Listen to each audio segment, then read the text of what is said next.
sekali lagi selamat siang. Senang tidak? Yakin? Benar. Baik teman-teman yang dikasih, minggu keempat masa Advent. 2 hari lagi kita merayakan Natal. Ada yang senang, mungkin ada yang tidak. Karena habis gaji, uang gajinya sudah habis. Tapi ada yang baru terima gaji kan, maka senang. Yang habis gajinya tidak senang.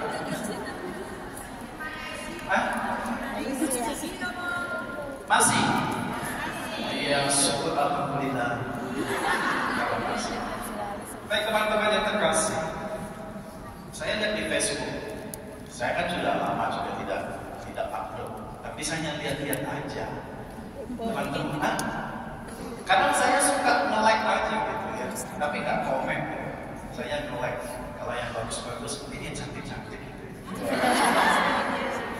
Yang merasa cantik waktu saya lihat, saya like bisa cantik. Nggak tahu. Jadi saya hanya nge-like. Terus saya lihat di Facebooknya teman-teman itu posting-posting foto gambar-gambar pohon Natal yang di belakang pohon Natal gitu ya. Sudah ada kegembiraan. Saya nggak menyebutkan nama orang, kan banyak teman-teman gitu ya. Jadi ada kegembiraan. Terus di sana ada yang latihan kur, terus ada yang sudah menyiapkan macam-macam. Misalnya tidak hanya latihan kur, tapi juga bisa latihan nari. Itu sudah ada atmosfer atau nuansa kegembiraan dari teman-teman untuk menyambut Natal. Beberapa dari kita itu kan pulang ke Indonesia liburan untuk merayakan Natal. Mereka posting-posting di bandara rame-rame. Ada yang sudah sampai di rumah, terus makanannya banyak-banyak. Nuansa Natal itu membawa kegembiraan. Teman-teman yang terkasih, nuansa itulah yang sebenarnya dalam Injil yang ditampilkan pada hari ini. Injil hari ini yang ditampilkan ketika Maria mengunjungi Elisabet. Maria juga mau sharing, mau menyampaikan kegembiraan yang ada di dalam hatinya. Kenapa sih Maria gembira, senang? Karena dia menerima rahmat spesial, rahmat yang sangat khusus dari Allah, yaitu dia diperkenankan untuk mengandung dan melahirkan Juru Selamat Yesus. Tidak semua wanita loh bisa dipilih, hanya satu-satunya yaitu Maria. Kalau aku jadi wanita mungkin zaman dulu aku mau juga dipilih. Tapi saya terlahir dengan karakter saya seperti ini, seorang laki-laki tulen. Ya, sometimes, my goodness. Oke, jadi Maria begitu gembira sukacita, maka dia segera lari mengunjungi Elisabet. Karena Elisabet juga sedang bergembira sukacita. Kenapa? Karena di hari tuanya dia boleh mengandung, padahal sudah divonis itu tidak bisa melahirkan anak, tidak bisa hamil. Tapi Tuhan punya rencana lain. Tuhan begitu luar biasa. Dia punya rencana yang luar biasa untuk hamba-hambanya yang berdoa kepada, yang percaya kepada. Maka Maria juga, Elisabet juga mengandung. Teman-teman, 2 wanita akhirnya bertemu dan mereka berbagi kegembiraan, sharing kegembiraan. Kata orang, kalau cewek ketemu itu lebih ramai daripada cowok sama cowok. Maka saya bisa membayangkan Maria sama Elisabet waktu itu saking gembiranya cerita banyak mungkin. Mungkin lupa masak juga si Elisabet. Kan cerita terus gitu. Kalau cowok kan gampang, paling minum kopi. Kalau zaman sekarang, entah zaman dahulu mereka minum apa. Tapi kalau cewek ketemu cewek, ramainya. Buktinya setiap minggu di sini. Aku juga senang kemarin. Jadi mereka berbagi kegembiraan.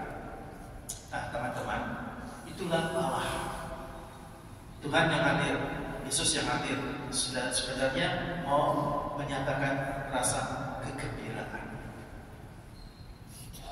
Yang malaikat Gabriel sampaikan kepada Maria itu adalah kabar sukacita yang pertama.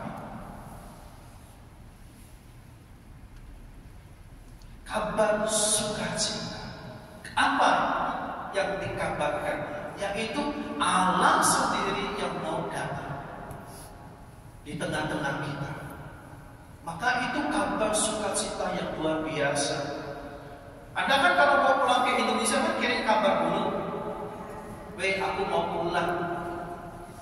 Yang dikirim dirimu atau kabar dulu? Kabar kan? WA sekarang kan, saya dikirim. Yang menerima di sana, oh sukacita, anak bedaku balik.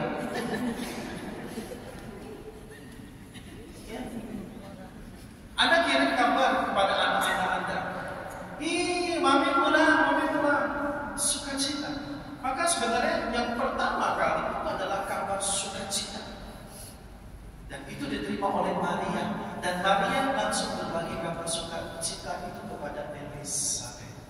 Teman-teman terkasih, kabar sukacita itu sudah hadir di tengah-tengah mereka, yaitu Yesus. Maka mari kita rayakan kegembiraan itu bersama. Kita rayakan bersama, kita sharing bersama. Maka ketika Anda bertemu dengan teman-teman yang lain, ya sampaikan kabar sukacita itu. Beri salam yang baik seperti Maria menyampaikan salam kepada Elizabeth. Maria tidak mengatakan yang lain. Yang pertama ketika berjumpa Elizabeth itu adalah salam. Salam berarti sesuatu yang positif. Salam itu berarti nuansa yang apa ya? Nuansa yang baik, ada aura yang positif. Itu namanya salam. Nah kalau bukan salam berarti itu maki namanya. Maki itu kan beda. Jadi pertama itu salam. Apakah Maria yang mengasyari berbagi kegembiraan? No, tidak. Maria juga berbagi kegalauan. Maria juga berbagi kesulitan. Karena apa? Seorang perawan mengandung. Kalau zaman sekarang kan kalau anak bego belum menikah mengandung kan dibully. Jangan ngomong yang itu yang pernah di rame-rame itu. Yang sama si sama pesek-pesek. Yang dipesek itu loh, jangan ngomong ada yang itu tuh ya. Kalau zaman sekarang kan kalau seperti itu kan dibilang kayak gitu kan. Masih tuh di kampung-kampung dibilang itu. Ada tahu kan? Tahu nggak maksudnya? Kamu yang ngomong di sini. Jadi dicap seperti itu. Jadi Maria waktu itu ketika dia masih perawat tinting, bukan ayu tinting, perawat tinting, dia harus mengandung. Maka ada kegalauan, ada kesulitan. Maka dia juga berbagi kepada Elizabeth. Aduh, Elizabeth, aku kan masih perawat, tapi harus menanggung. Dan Maria tahu konsekuensinya bahwa dia bisa saja dirajam, mati dirajam.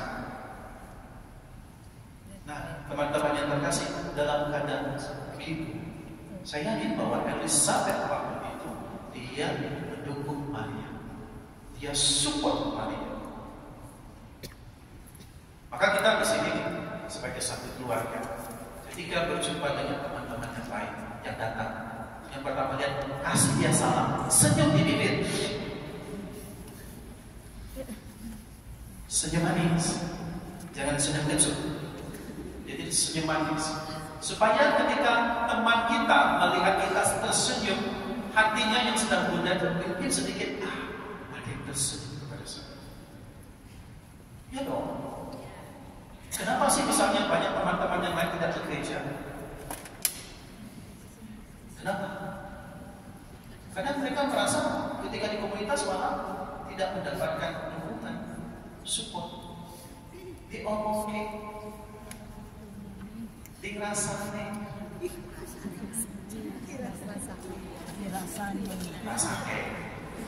rasani wah, dirasani, rasani. Hai pengen, oh sih, hai pengen. Kenapa sih banyak misalnya orang Katolik atau Kristen itu suka berbar, suka di restoran, minum kopi di Starbucks, di bar saja? Kenapa sih? Karena di bar itu dilayani. Datang ke gereja mana dilayani? Datang bertemu sama umat semua nggak dilayani. Jadi kenapa di sana teman-teman ada yang tidak mau bergabung, terus mereka lebih senang di luar, ya kan? Misalnya debat, itu untuk di sini bapak-bapaknya sedikit. Saya bisa tanya bapak-bapak, kenapa sih bapak-bapak kamu suka debat? Pasti jawabannya, begitu mau sepintu dibuka pintunya, silakan. Mau minum apa pak? Bapak boleh pilih mau minum apa? Mau rasa stroberi? Mau rasa apel? Iya, termasuk yang lain-lain bisa pilih pak. Dilayani. Nah kita juga harusnya bisa demikian, melayani saudara-saudari kita. Mereka pasti punya kesulitan, mereka pasti punya pergumulan, pasti. Maka disambut dengan senyum, beri dia salam. Maka tema hari ini adalah sebenarnya minggu kasih. Kasih itu harus kita wujudkan dalam kehidupan sehari-hari. Contoh yang sangat sederhana adalah saya katakan tadi, yuk kasih salam untuk teman-teman kita yang datang. Kasih senyum, bukan maki. Oke? Sehingga komunitas kita, gereja kita sudah menjadi rumah untuk teman-teman kita yang lain dan menjadi tempat tempat yang berberkat, tempat yang berberkati untuk kita semua. Jika Anda merasa lelah satu minggu bekerja, oh hari Minggu aku ketemu si A, si B, senang ya. Bukan misalnya aku satu minggu bekerja mau ke gereja, ketemu si A, si B. Bukan. Tapi ada kerinduan aku mau memberikan kata aku dapat hiburan.